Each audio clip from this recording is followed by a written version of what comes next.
we're going to be talking about, for the next several chapters, we're going to be talking about political dependence and alliances and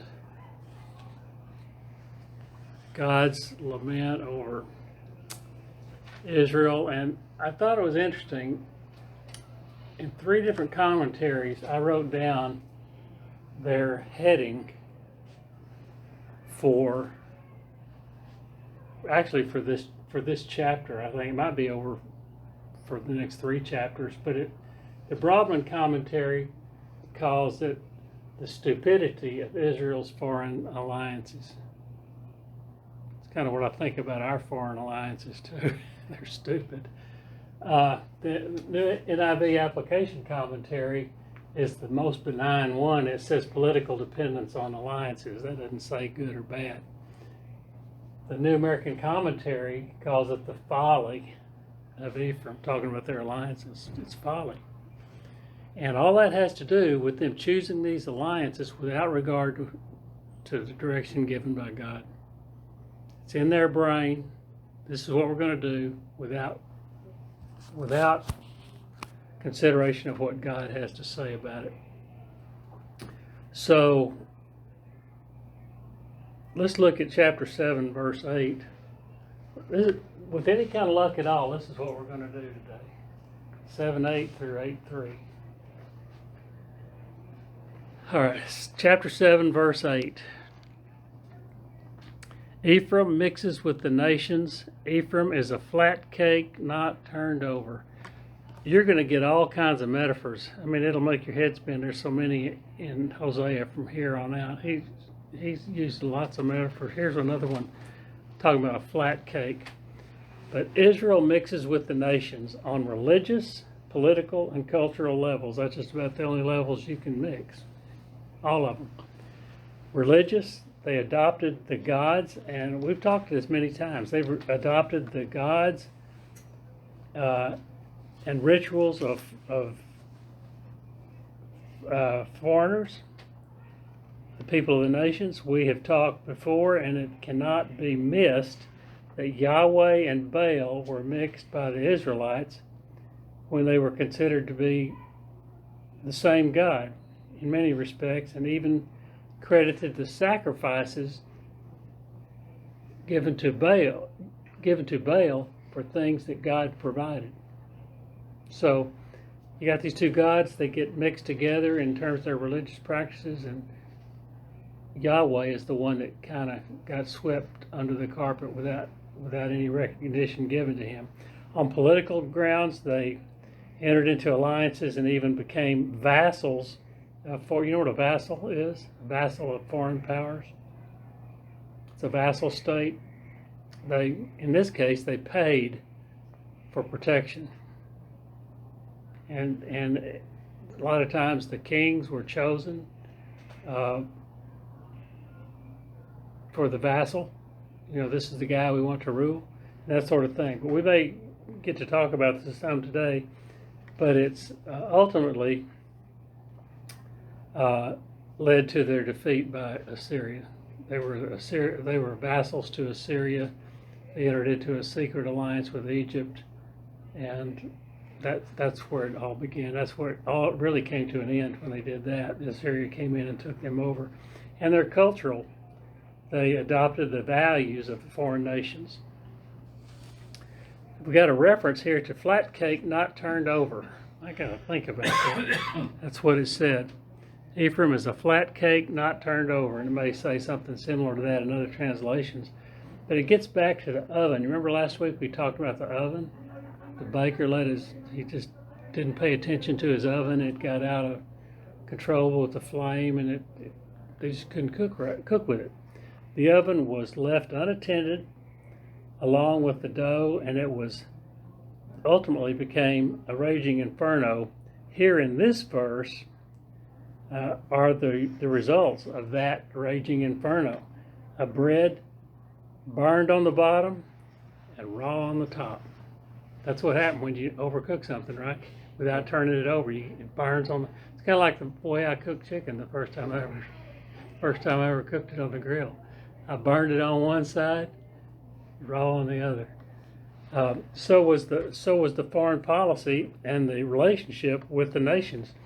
They were careless, as with the oven, and they ultimately lost control of it. So that's where the stupidity comes in. They just think they're going to take care of themselves. This may be even going on in the USA, in our country now. The relationship with our allies is changing. It used to be that our allies, France, Germany, just list them off, all the NATO nations, just followed along with whatever we wanted to do. Now, it's more, now that they're becoming more affluent and more powerful, they're more in line with deciding other things where they may be economically or in other ways better off, maybe trying to adjust what it is that we're trying to do. So you can't always count on it. Insignificant nations such as Iran and South Korea have been ignored to the point of them being able to develop nuclear weapons. It's one of those things, we just ignored it. And now we've got something here that may be out of control. It may have been inevitable for something like that to happen, but nevertheless, it's gotten out of control.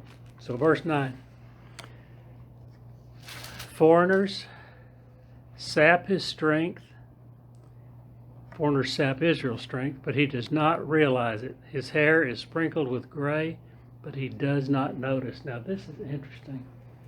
These foreign alliances developed without giving any attention to the direction Yahweh and his power, leading to the sapping of Israel's strength.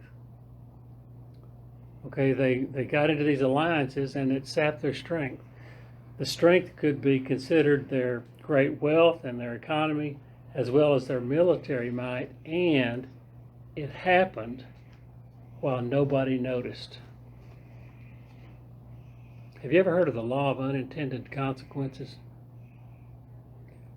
What that is something,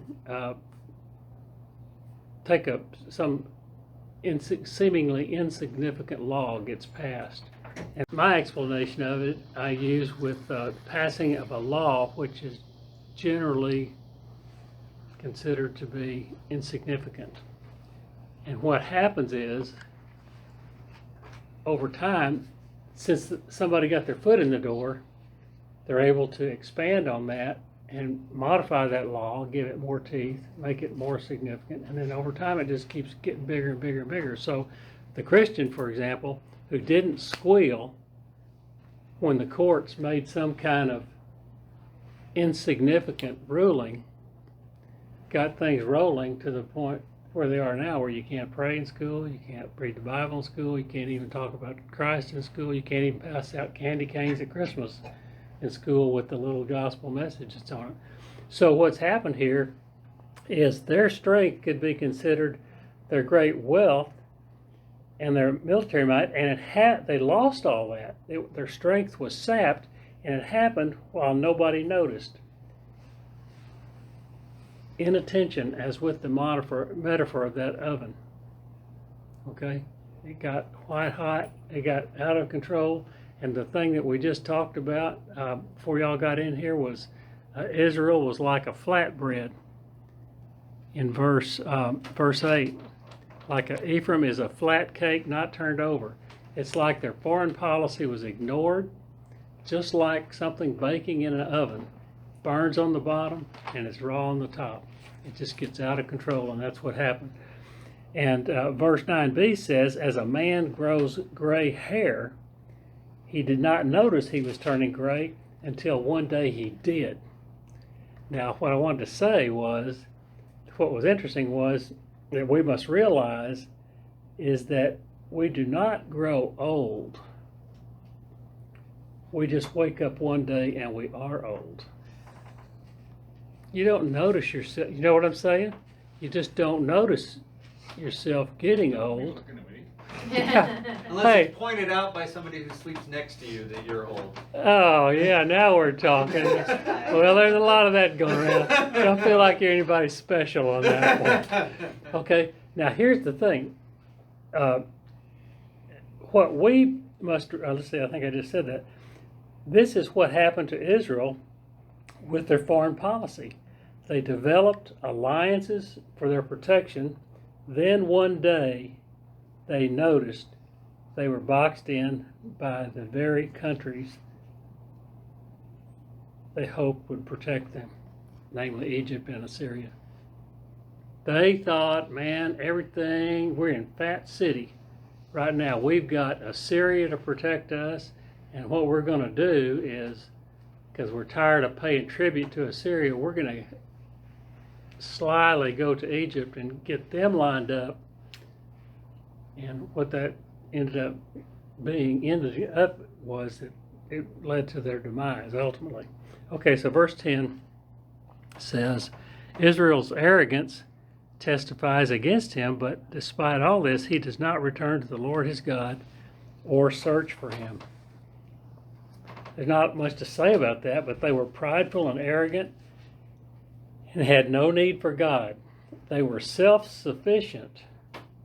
Israel was self-sufficient, that is, with any recognition for the need, without any recognition for the need for help from foreign nations. We're self-sufficient as long as you help us. Okay, that makes us self-sufficient. We can make our own decisions. We can set up our own alliances, so therefore we're self-sufficient. This is the good old USA today. We want alliances. You cannot go one day reading the business news without hearing about what I call alliances.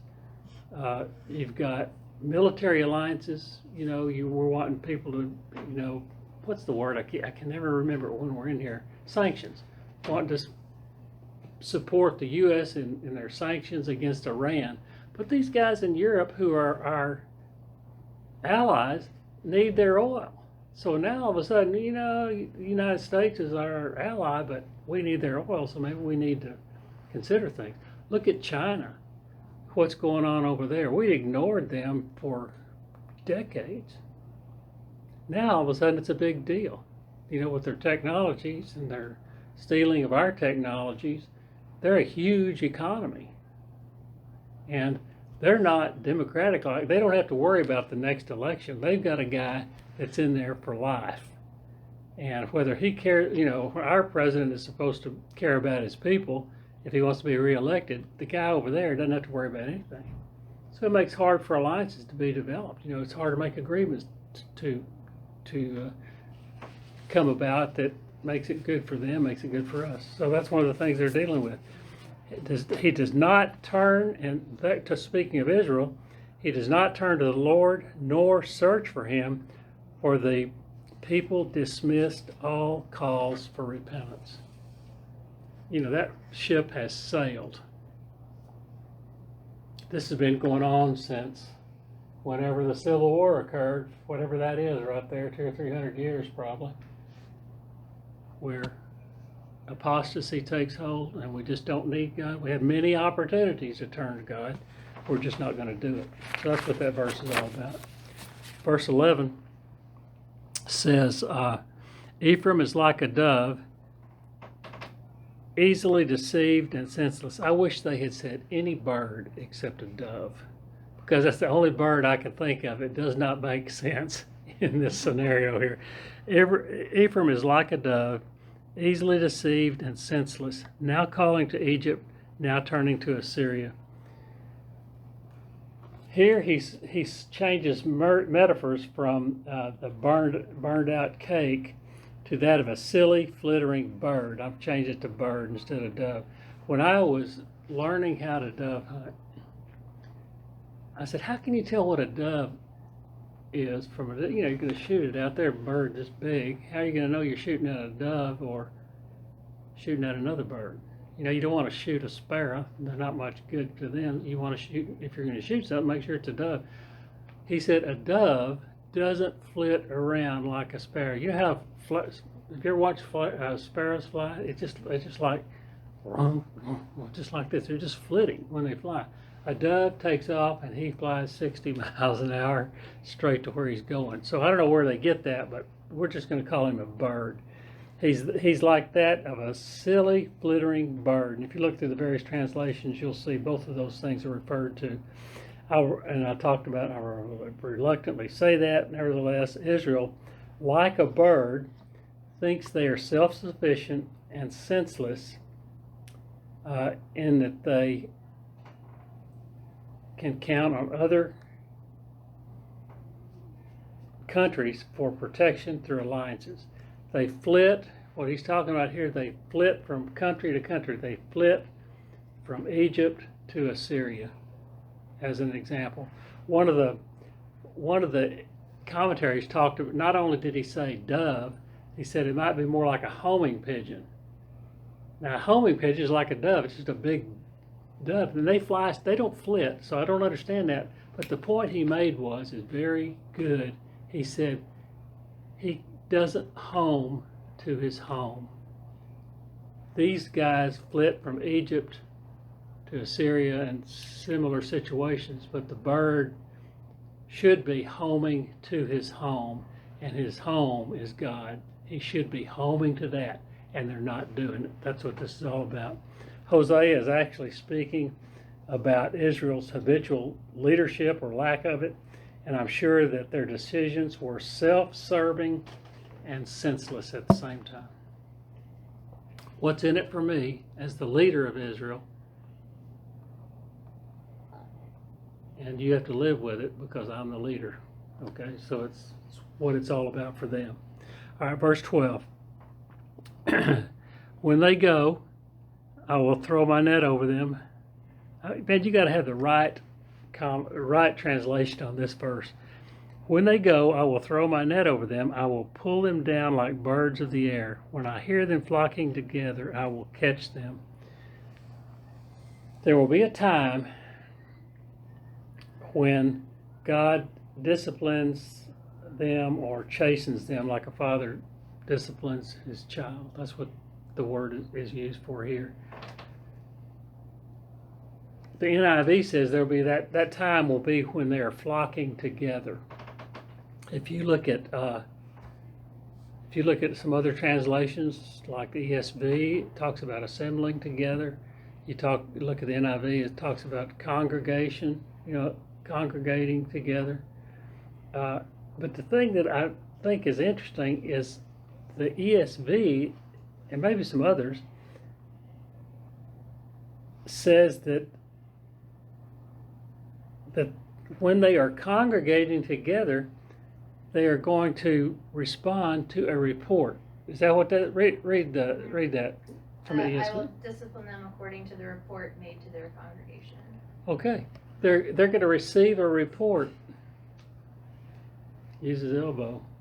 A report is going to come in, and as a result of that report, they're going to be disciplined. But the discipline is going to be from other nations. It's most likely going to be a report of a failed piece of foreign policy. That's probably what it's going to be. That's what this is all about, foreign policy. So it's probably something related to that, and it's going to be disciplined because of that. Okay, verse 13 to 16 relates to Yahweh's lament over Israel's coming destruction. Verse 13 says this: woe to them, a lament. God is looking at what's happening, and he's sad because of it. Woe to them because they have strayed from me. Destruction to them because they have rebelled against me. I long to redeem them, but they speak lies against me. Every one of us should ponder and meditate on this verse. We've talked much about it already, and here it is again. Now listen to this. Woe. There's great sorrow, and this is God speaking. They have strayed from me. They have strayed so far, as chapter 4, verse 1 says, there is no truth. I mean, I've said this so many times I can almost quote it. There's no truth or faithfulness. There's no covenant love, and there's no knowledge of God. They have strayed so far from God that that's the condition they're in. Verse 2 went on to say, this is what they don't have. If you went to chapter 4, verse 2, it says what they do have. But what they do have, they wouldn't, is the situation they're in, and they wouldn't be in that situation if verse 1 was different. If they had knowledge of God, if they had covenant love, and if they had faithfulness and truthfulness in their everyday lives, you wouldn't have to worry about verse 2. But this is what they've done. They've strayed so far from God that that's what they have. He goes on, they have rebelled against me, not necessarily a physical uprising. That's the thing. You know, I've never rebelled against God. Well, you never got out with picket signs and carried rifles and stuff like that, but you have rebelled. We've all rebelled against God at one time or another, and these guys were really bad at it. They had their leaders leading them into rebellion, but they chose other gods over Yahweh. That is rebellion. When you choose something other than God over God, you have rebelled. Okay, in the NIV, he says, I long to redeem them. Other translations say, I would redeem them, or I wanted to redeem them.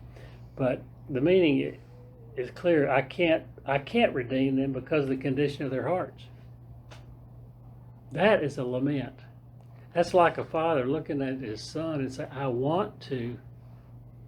This is going to hurt me worse than it's going to hurt you. That's what the famous old saying was, was the father's got his belt off or his hair related. Mother's got the hairbrush getting ready to lay into their child. This is going to hurt me worse than it's going to hurt you. But the truth of the matter is, this hurts God to have to discipline his children.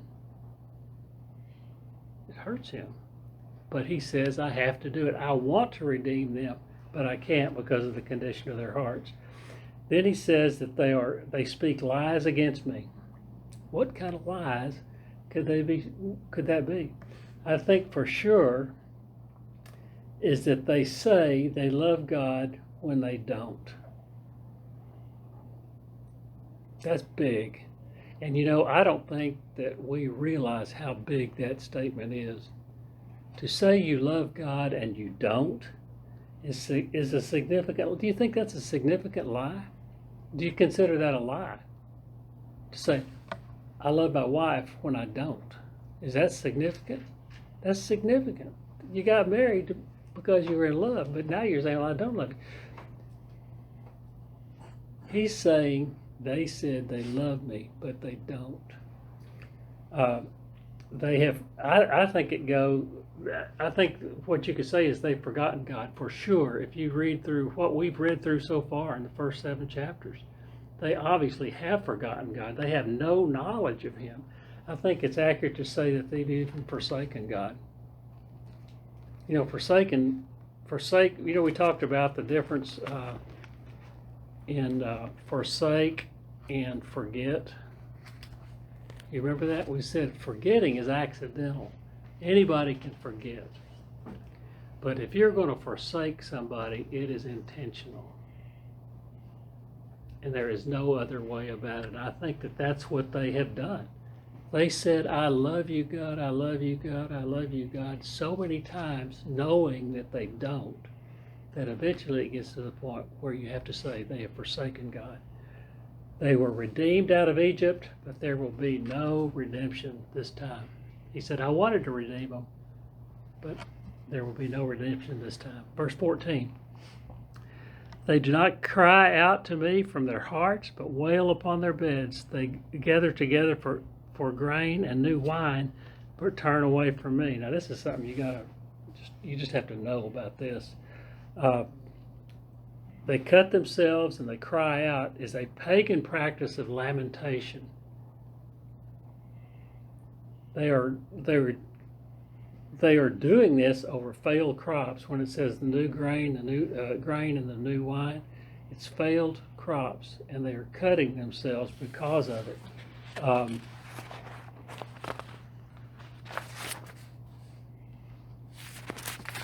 Israel's rejection of God is illustrated here. The nations The nation desired a plentiful crop, the grain and the new wine, but refused to exhibit wholehearted devotion to God, without which agricultural prosperity was impossible. That was one of the big part of the blessings and the curses back in Deuteronomy. If you want to have good crops, you are going to have to be, it's an agricultural thing. You're going to have, if you want blessings, you have to show devotion to me. If you don't, you can expect curses. All right. Verse 15. I trained them and strengthened them, but they plot evil against me. Here we go again. First, the first part of this verse has to do with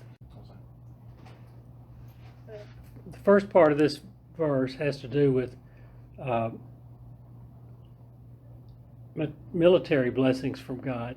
But then he accuses Israel of treason as a vassal state. That's what this is getting down to, as a vassal state.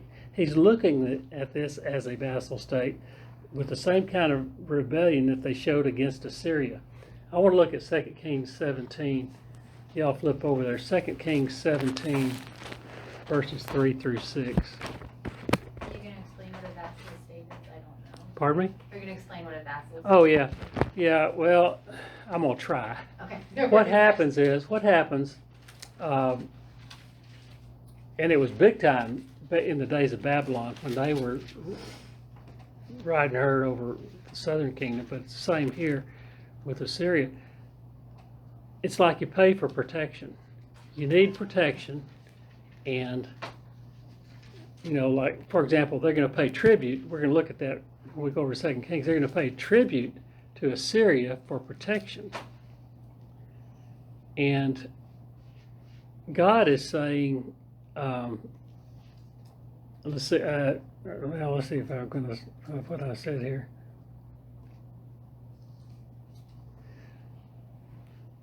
What they did with Assyria was they got tired of paying tribute. Oh, and that also gives the nation that's being paid the rights to set up their own government there. I'm going to choose the king. I'm going to tell you who the governors are going to be and that sort of thing. They pretty much are giving up a lot when you become a vassal state. And what they did, they got tired of paying out tribute to Assyria. So unbeknownst to Assyria, under the cloak of darkness, they go to Egypt and say, what we want to do is have you protect us instead of Assyria. And Egypt said, no problem. Okay, well then when Assyria finds that out, it leads to their demise. Okay, so let's go over to, that's probably a good time to explain that, because we're going to look at 2 Kings 17, verses 3 through 6. Let me read those to you with that in mind. 1 Kings 17, 3 through 6, we all have it. All right, Shalmaneser, king of Assyria, came to attack Hosea, who was king of the northern kingdom, who had been Shalmaneser's vassal and had paid him tribute. So that makes this make it a little easier to read, all right?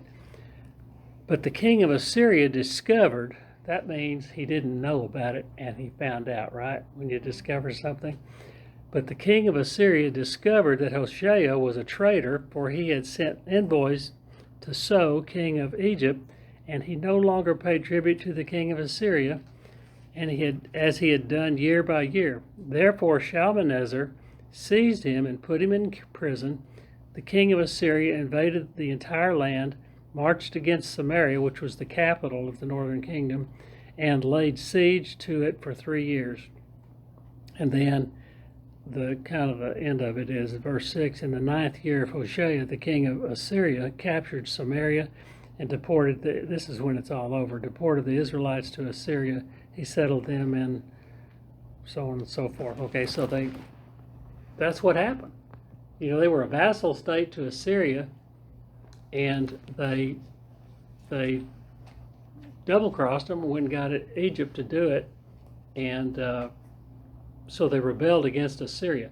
God is saying, in the same way, you rebelled against me. He's looking at them as a vassal state to him, and he's saying, you've rebelled against me. So that's what that's all about.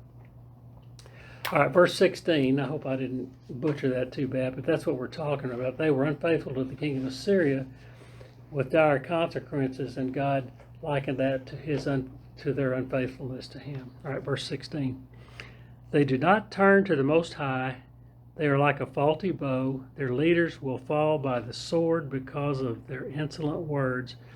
For this they will be ridiculed in the land of Egypt. More on alliances. He uses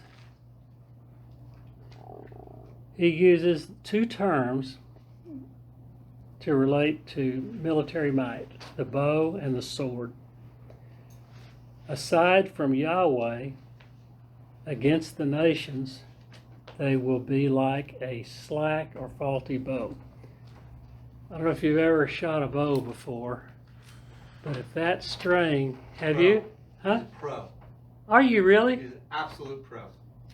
And you sing We've done it too. a couple times. Huh? Her first time she picked it up, like, perfect every time. I've got a compound bow, and I've got a recurve bow in my closet at home. I've hunted deer with them. I've shot them, everything. In fact, I was going to try to shoot a squirrel in my backyard one time, but he knew when I got the bow out, and he didn't come around anymore. Nevertheless, what happens is, especially with the compound bow, there's all kinds of things that can cause that thing to malfunction. But with a recurve bow or a long bow, the kind of bow they were using, if that string, it's just a thing just like this, and the string stretches from the top to the bottom, and if it's not tight, what do you got?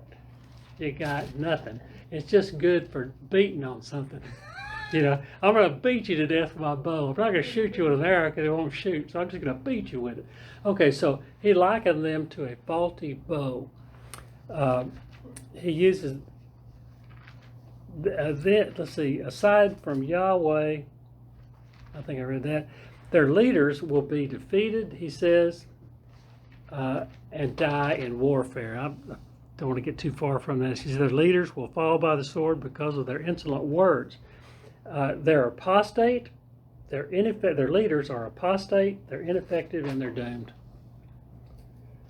Eventually, they will speak to Assyria with insolence, in that they will thumb their nose through their alliance at Assyria, through their alliance with Egypt. Now, I want to tell y'all something right now. If you're going to thumb your nose at somebody, or you're going to be insolent with somebody, you better make sure that they're littler than you are. You understand what I'm saying? Assyria is not littler than Israel, and they're not littler than Egypt. At the time, Assyria was the world power. All right. Apparently, in their insolence, they didn't realize that, and all kinds of ugly stuff happened. Eventually, they will speak to Assyria with insolence, in that let's see, I already told you all that. I told you all that. They went to Egypt in a secret alliance. I've told you it twice now, I'm going to tell you again. They went to because later on in your life, you're going to want to remember this. They went to Egypt in a secret alliance to protect themselves from Assyria. This ultimately led to their defeat and captivity by Assyria. We read that over in 2 Kings. That's what that's all about. It was like, as long as you keep paying me tribute, everything's cool. And I'll protect you from everybody else. I'm the big kid on the block. It's like being downtown New York City, paying the big gang for protection, Except it's not quite. Assyria had serious muscle, but they didn't think that was worth considering. All right, so that's kind of the end of, that is absolutely the end of chapter 7. I want to cover 3 verses in chapter 8, then we'll be through. Well, and I just think it's interesting that Hosea just seems to be, there's tons of imagery used throughout Scripture, but it just seems like Hosea's marriage. Yeah, let's start there. It just seems like it's just packed full of this stuff to explain their failure in the eyes of the Lord, and why he turned away from them, because they turned away from him, and that it broke his heart to have to do that. That's big. That's exactly right. And the thing about it, right here, when that civil war occurred, and you got the 10 nations that formed the northern kingdom, there were 9 dynasties of kings up there. There's only one in the southern kingdom. I've told y'all that before. One in the southern kingdom, that was David. It's going to last forever. There's never been a king over them that was not in the lineage of David. But they had 9 different ones in the north. And what they did, they got up there and they set up their own priests. And those priests allowed everything to mix with the religion of the other nations. Baal was the big one. And that's where it started. And it just got worse and worse. It got worse and worse as time goes on. And there was this migration, we talked about that migration back in 2 Chronicles of people that, I think it said, that had a heart for the Lord. Yeah, their hearts had their heart set on seeking the Lord. They left the northern kingdom. And you would think they went to the southern kingdom, and you would think because that kind of people, they were Levites and from all the tribes went down there, you would think with that kind of mindset, when they got down there, that the southern kingdom would be able to see the error of the northern kingdom's ways because of all these people coming down there. But no, the Bible says it got worse. If you studied with us in Ezekiel, there's this one parable in there that's unmistakable. It actually says it's about 2 sisters. The big sister was Assyria, and the little sister was Judah, and it says the little sister was worse. So and the same thing happened to him, except for one thing: the promise that God gave for David's throne to last forever. So they didn't incur the same level of punishment where they were destroyed. There was more of a remnant there for them to be able to come back. But it was rebellion in every way. All right. Chapter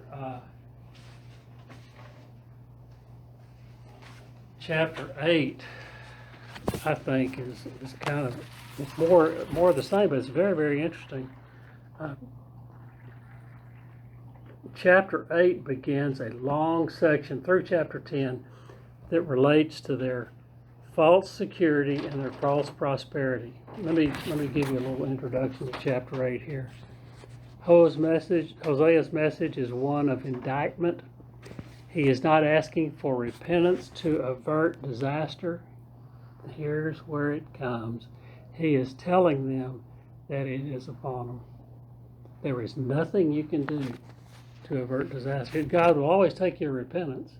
But if the same thing happened with the southern kingdom, there comes a time when there is nothing you can do to avert disaster.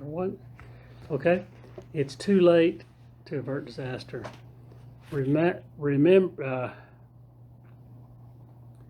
Remember, the judgment God will send is destruction by their enemy. That's the thing nobody can understand. Why would God use their enemy to destroy them? But he used Assyria, just like he used Babylon for the southern kingdom. The indictment, they will be reaping. What they will do, they will reap the whirlwind. It's in Hosea 8, verse 7. We'll see it when we get to it. God's judgment had to be vindicated. He talks about Deuteronomy 28 back in there with the blessings and the curses. His justice was spelled out in the Torah. Yeah, what I just said with the blessings and the curses. All right, so let's look at verse 1b. 1a, the very first part, the very first half of chapter 8, verse 1. Put the trumpet to your lips, an eagle is over the house of the Lord. The trumpet. the way you sound a note of alarm. You blow the trumpet. Typically, it's blown to signal an impending battle. All right, so you're getting ready to fight. Then he talks about an eagle. An eagle is over the house of the Lord. The enemy is the Assyrians, and they are ready to swoop down on Israel like a powerful eagle.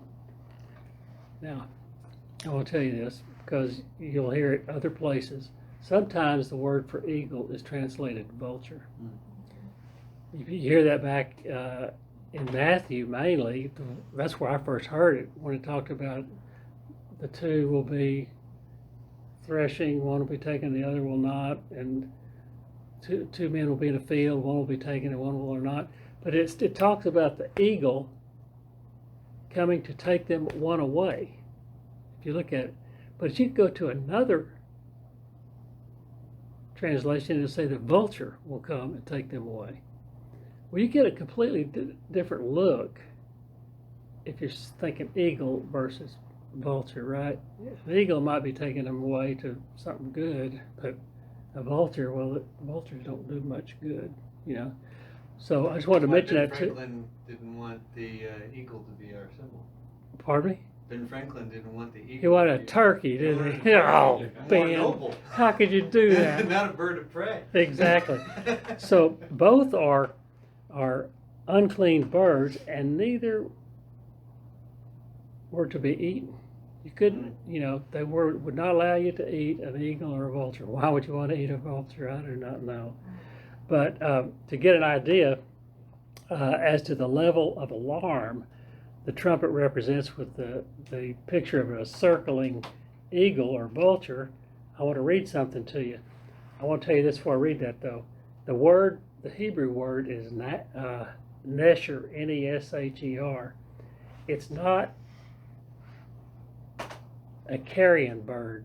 It's not a buzzard. You know, you talk about a vulture, you think buzzard. He swoops down on stuff that's been laying on the ground for hours and hours. That's what they eat. It's not that kind of vulture. What I read was it's a griffin vulture. It's like an eagle. So it's an eagle type bird of prey is what we're talking about. Okay, I want to read this to you. I've forgotten what it was. I know it's on page 181. Start. All right, listen to this. The point is, okay, this guy adopted the position of it being a vulture. The point is not that an enemy is coming like a vulture, but that one would blow trumpets and sound alarms as vigorously as one would do when a vulture or a notoriously unclean bird had lighted on the roof of the temple. So you get an unclean bird, like an eagle or a vulture, and he lights on the roof of the temple, you get serious alarm. You got to get that bird off of there. I thought about the fact that, of course, birds don't know that that's a This looks like a good good resting place. I think I'll just lie it there. But they got to get it off of there. So it's that kind of alarm. Okay, let me keep going. This does not exclude the idea that an invading army is coming, since this sounding of alarms implies that an enemy is about to attack. The idea of a vulture on the temple is only an analogy for how vigorously one should sound the alarm. So you get priests that have the temple there, and they see a buzzard up there, or an eagle, or some kind of unclean bird, maybe even a lizard or something. Well, something's up there, it's unclean. He has to get it off. It's like, this has got to be my number one priority. I got to get that off. It's a level of alarm that's really second to none. On the other hand, this analogy also presents the reader with a picture of something hideously unclean at the very temple of God. This image implicitly compares the Israelites' priests, or perhaps the pagan deities, to vultures at the shrines of Yahweh, and it prepares the reader to understand that the apostasy of the nation is linked to the coming military collapse. So all that said, there's real alarm. The enemy is coming, and ultimately to crush them. My next question is, but why? And we're going to go to the second half of that verse, verse 1b. It says, because the people have broken my covenant and rebelled against my law. The rejection of Yahweh is the fundamental sin. That's what this is all about. They have rejected Yahweh in every way possible. They broke his covenant and they rebelled against his law. These are the fundamental terms under which all of the other violations fall. It's like what I was talking about earlier. You look at chapter 4, verse 1, it says there's no faith or truth, there's no covenant love, and there's no knowledge of God. And then it goes, that's what they don't have. Then you go to verse 2, it says what they do have, which is murder, theft, deceit, and all those things. And you say, if you do have the stuff in verse 1, then it's just a flip-flop. You won't have the stuff in verse 2. Okay? Because your heart is going to be different. If you have knowledge of God, if you have covenant love, if you have truth and faithfulness, then you're going to look at murder as something you don't want to do. You're going to look at theft as something you don't want to do. You're going to look at lying and deceit as something you don't want to do. But that's not the way it is. They don't have faithfulness, they don't have love, and they don't have knowledge of God. So they're in big trouble. That's their fundamental sins. So when the judgment comes, it will first be on the house, on God's own house. Look what it said there. It says, because the people said the eagle is over the house of the Lord. He is right over the temple. That's where it's going to come. He says, I assume that perhaps the wickedness and the lack of leadership by the priest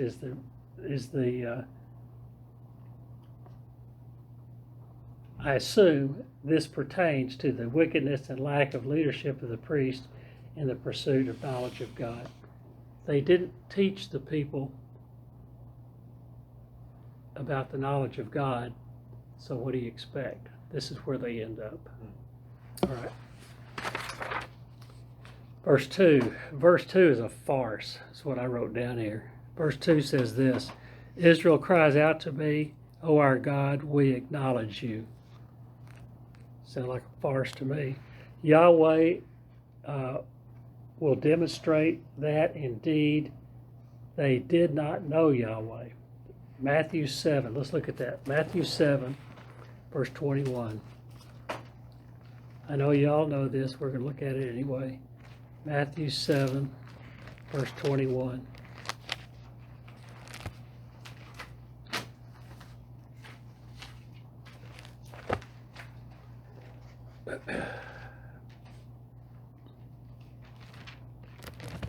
Keep in mind,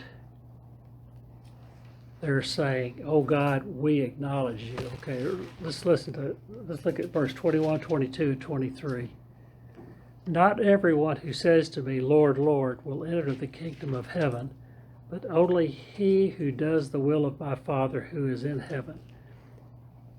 This is Jesus speaking. Many will say to me on that day, Lord, Lord, did we not prophesy in your name, and in your name drive out demons and perform any miracles?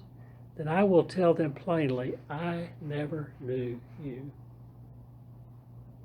They're saying, we did these things. Because we did these things, like prophesy in your name, drive out demons, so on and so forth, we obviously knew God. We obviously knew him. We were obviously doing his will. What did Jesus say? I know what your heart is. I know how you really are. I know why you did it, and I don't know you.